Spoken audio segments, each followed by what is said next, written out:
Yahowo, salam pesona Indonesia, Bumi Aikula.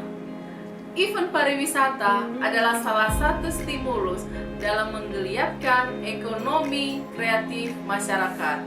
Pelaksanaan event sesuai dengan harapan dari pemerintah pusat agar daerah aktif dalam menghadirkan event-event berkualitas dan bermanfaat bagi masyarakat. Dinas Pariwisata, Kebudayaan, Pemuda, dan Olahraga terus berupaya berinovasi dalam menciptakan event-event menarik, salah satunya event Aikula Menari.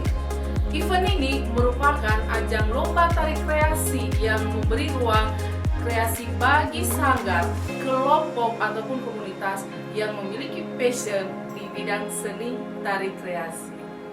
Kita berharap melalui ajang Aikula Menari akan semakin banyak bermunculan insan-insan kreatif seni tari yang mampu mengemas penampilan seni tari menjadi sebuah atraksi menarik untuk dipertunjukkan.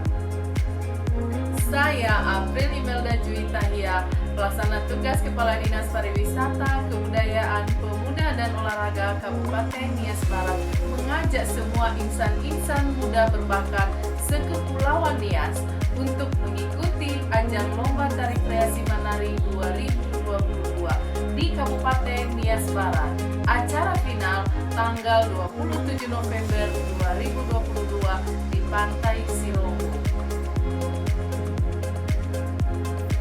Batas pendaftaran dan upload video tanggal 17 November 2022. Dapatkan total hadiah 17 juta rupiah dan kesempatan tampil di acara tradisional LAN bersama komunitas Walk on Water. Ayo, kami tunggu di Nias Barat. Yahowo.